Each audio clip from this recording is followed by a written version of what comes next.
Hello everyone, welcome back to the channel. If you have been following along with our previous session, you know we have been diving deep into the observables and how to create observable.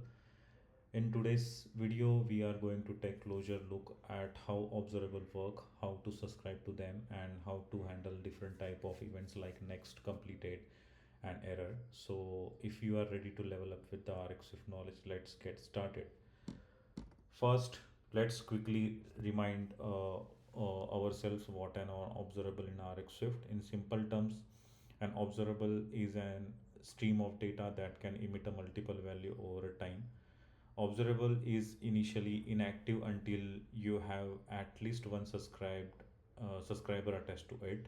In other words, it doesn't start emitting value until something subscribed to it. Let me show you a quick example. Here is the simple example of creating an observable using the observable.off method, which emits the sequence of value. And we have already seen this in last video how to create an observable. So I have created one observable. Let me subscribe to it.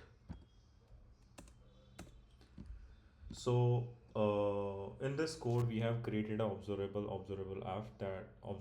off that emits the value 1 2 1 2 3 4, and notice that we have subscribing to this observable with the simple closure. Before going to the details about this piece of the code, now let's talk about the event. So if you see here, this is the observable. I have subscribed to this observable, and in this closure it is returning different type of events. So let's talk about the events. So now when you subscribe to the observable, it emits the three type of events: next, completed, and error. So next event, this is an value that the observable is emitting at any given time. It will continue to emit this next values until something happen with the observable. Completed event, once the observable is done emitting values, it sends the completed event to signal that the stream has been finished. Error event, if something goes wrong like the network error or any invalid operations, the observable will send an on error event and stop emitting the more values. So let see the output of this piece of code. So this is the output. As you can see, the observable first emit the next events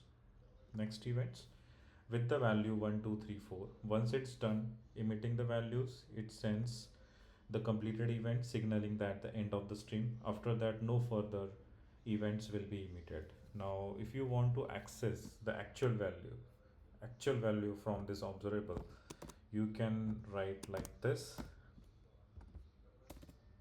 Let me uncomment this code. So now if you want to access the actual value of the event in a subscriber, you can use the dot element property, which contains the value emitted by the observable, and it is optional. Here's how you can do this. So here how you can do this. So let me run this piece of the code, and notice that we have used this double question mark to safely unwrap the value from the event. As I said, the events is the optional, and if the event is not next event, this ensure that we can handle this gracefully, and this is the output. So in RxSwift, there is, let me comment this code first. So in RxSwift, there is another way to subscribe to the observable using the specific closure for each type of the event: on next, on error, on completed, on disposed. So this gives and more control how we can handle the different events. And here how you can subscribe using the specialized closure. In this version, we can handle the on next event explicitly, and we can also define the on completed event handler. If an error occurs, the on error closure will handle it. In this case, we are not handling any error, so we are passing as a nil. Dispose we will discuss more in a next coming videos. So here we get, so let me run this piece of the code, and here we get the emitted value followed by the completed message, which is printed when the observable finish emitting all the events. So to summarize this, observable emit the series of the events like the next, error, on completed. You can subscribe to an observable using the simple closure or the specialized event handler like on next, on complete, on error. That's all for the today's videos. I hope you now have the better understanding of how observable and subscribers works in RxSwift. If you have any questions, feel free to drop them in a comment section below. If you found this video helpful, don't forget to like, subscribe and hit the bell icon for the more RxSwift tutorials. Thanks for watching. Happy coding.